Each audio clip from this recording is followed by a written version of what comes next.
नमस्कार दोस्तों, स्वागत है आपका हमारे YouTube चैनल पर। दोस्तों, हिंदू पंचांग के अनुसार हर माह में 2 बार एकादशी तिथि पड़ती है, एक कृष्ण पक्ष में और दूसरी शुक्ल पक्ष में। वैशाख माह में शुक्ल पक्ष में पड़ने वाली एकादशी तिथि को मोहिनी एकादशी के नाम से जाना जाता है। इस पावन दिन भगवान विष्णु ने मोहिनी स्वरूप धारण किया था, इसलिए भगवान विष्णु के मोहिनी स्वरूप की पूजा अर्चना की जाती है। हिंदू धर्म में एकादशी तिथि का बहुत ही अधिक महत्व है। यह तिथि भगवान विष्णु को पूरी तरह से समर्पित है। इस दिन विधि विधान से इनका पूजन अर्चन जरूर करना चाहिए। दोस्तों, हिंदू धर्म में व्रत के दौरान कथा का श्रवण करने का विधान बताया गया है। हमारी व्रत का पूर्ण फल तभी हमें प्राप्त होता है जब हम उस व्रत के बारे में पूरी तरह से जानते हैं कि ये व्रत किसके लिए और किस लिए किया जा रहा है और क्या करने से हमें क्या लाभ प्राप्त होगा। दोस्तों, इन सब विधि विधान को जानते हुए आज हम इस व्रत की कथा आपके सामने बताने जा रहे हैं, तो आप भी ध्यानपूर्वक ज़रूर सुनिए और हमारी गलतियों के लिए हमें क्षमा कीजिएगा। दोस्तों, कथा के अनुसार इस एकादशी की कथा सर्वप्रथम महाभारत काल से मानी जाती है। भगवान श्री कृष्ण ने सर्वप्रथम धर्मराज युधिष्ठिर और अर्जुन को एकादशी व्रत के महत्व के बारे में बताया था। चूँकि ये व्रत सभी व्रतों में कठिन और विशेष फलदायी माना गया है, इसलिए इस व्रत का महत्व कई गुना बढ़ जाता है। धर्मराज युधिष्ठिर कहने लगे भगवान श्री कृष्ण से कि हे कृष्ण, वैशाख मास के शुक्ल पक्ष की एकादशी का क्या नाम है तथा उसकी कथा क्या है, इस व्रत की क्या विधि है, यह सब विस्तार पूर्वक बताइए। श्री कृष्ण जी कहने लगे, हे धर्मराज, मैं आपसे एक कथा कहता हूँ जिसे महर्षि वशिष्ठ ने श्री रामचंद्र जी से कही थी। एक समय श्री राम बोले कि हे गुरुदेव, कोई ऐसा व्रत बताइए जिससे समस्त पाप और दुख नाश हो जाए। मैंने सीता जी के वियोग में बहुत दुख भोगे हैं। महर्षि वशिष्ठ बोले, हे राम, आपने बहुत सुंदर प्रश्न किया है। आपकी बुद्धि अत्यंत शुद्ध और पवित्र है। यद्यपि आपका नाम स्मरण करने से मनुष्य पवित्र और शुद्ध हो जाता है, तो भी लोकहित में यह प्रश्न अच्छा है। वैशाख मास में जो एकादशी आती है उसका नाम मोहिनी एकादशी है। इसका व्रत करने से मनुष्य सब पापों तथा दुखों से छूटकर मोह जाल से मुक्त हो जाता है। मैं इसकी कथा कहता हूँ, ध्यानपूर्वक सुनो। सरस्वती नदी के तट पर भद्रावती नाम की एक नगरी में दुतिमान नामक चंद्रवंशी राजा राज्य करता था। वहाँ धन धान्य से संपन्न व पुण्यवान धनपाल नामक वैश्य भी रहता था। वह अत्यंत धर्मालु और विष्णु भक्त था।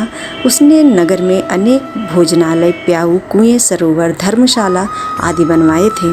सड़कों पर आम, जामुन, नीम आदि के अनेक वृक्ष भी लगवाए थे। उसके 5 पुत्र थे, सुमना, सद्बुद्धि, मेधावी, सुकृति और धृष्ट बुद्धि। इनमें से 5वां पुत्र धृष्ट बुद्धि महापापी था। वह पितर आदि को नहीं मानता था। वह वेश्या, दुराचारी, मनुष्यों की संगत में रहकर जुआ खेलता और पर स्त्री के साथ भोग विलास करता तथा मद्यमांस का सेवन करता था। इसी प्रकार अनेक कुकर्मों में वह पिता के धन को नष्ट करता था। इन्हीं कारणों से त्रस्त होकर पिता ने उसे घर से निकाल दिया था। घर के बाहर निकलने के बाद वह अपने गहने वपड़े बेचकर अपना निर्वाह करने लगा। जब सब कुछ नष्ट हो गया तो वेश्या और दुराचारी साथियों ने उसका साथ छोड़ दिया। अब वह भूख प्यास से अति दुखी रहने लगा। कोई सहारा न देख चोरी करना भी सीख गया। एक बार वह पकड़ा गया तो वैश्य का पुत्र जानकर चेतावनी देकर छोड़ दिया गया, मगर दूसरी बार फिर पकड़ में आ गया। राजा ने इस बार उसे कारागार में डाल दिया और कारागार में उसे अत्यंत दुख दिए। बाद में राजा ने उसे नगरी से भी निकाल दिया। वह नगर से निकल वन में चला गया। वहाँ वन में पशु पक्षियों को मारकर खाने लगा। कुछ समय पश्चात वह बहेलिया बन गया और धनुष बाण लेकर पशु पक्षियों को मारकर खाने लगा। दिन वो भूख प्यास से व्यथित होकर वह खाने की तलाश में घूमता हुआ कौंडिन्य ऋषि के आश्रम में पहुंच गया। उस समय वैशाख मास था और ऋषि गंगा स्नान कर के आ रहे थे। उनके भीगे वस्त्रों के छींटे उस पर पड़ने से उसे कुछ सद्बुद्धि प्राप्त हुई। वह कौंडिन्य मुनि से हाथ जोड़कर कहने लगा कि हे मुनि, मैंने जीवन में बहुत पाप किए हैं। आप इन पापों से छूटने का कोई साधारण बिना धन का उपाय बताइए। उसके दीन वचन सुनकर मुनि ने प्रसन्न होकर कहा कि तुम वैशाख शुक्ल की मोहिनी एकादशी का व्रत करो, इससे समस्त पाप नष्ट हो जाएंगे। मुनि के वचन सुनकर वह अत्यंत प्रसन्न हुआ और उनके द्वारा बताई गई विधि अनुसार व्रत किया। हे राम, इस व्रत के प्रभाव से उसके सब पाप नष्ट हो गए और अंत में वह गरुड़ पर बैठकर विष्णुलोक को गया। इस व्रत से मोह आदि सब नष्ट हो जाते हैं। संसार में इस व्रत से श्रेष्ठ कोई व्रत नहीं है। इसके महात्म्य को पढ़ने से अथवा सुनने से 1000 गौदान के फल प्राप्त होता है। दोस्तों, इस तरह से मोहिनी एकादशी की व्रत की ये कथा है। इस कथा का श्रवण मोहिनी एकादशी के दिन जरूर करना चाहिए, चाहे आप व्रत रख रहे हों या ना भी रख रहे हों, क्योंकि मोहिनी एकादशी अपने आप में अत्यंत शुभ फलदायी मानी जाती है। इस एकादशी का वर्णन कई पुराणों में है। मोहिनी अवतार भगवान विष्णु ने कई पुराणों में बताया गया है कि लिए हैं, जैसे कि भविष्य पुराण है, भागवत पुराण है और भागवत देवी पुराण है और वैवर्त पुराण है, पद्म पुराण है, स्कंद पुराण। सभी पुराणों में भगवान विष्णु के मोहिनी स्वरूप का वर्णन अलग अलग कथाओं में की गई है।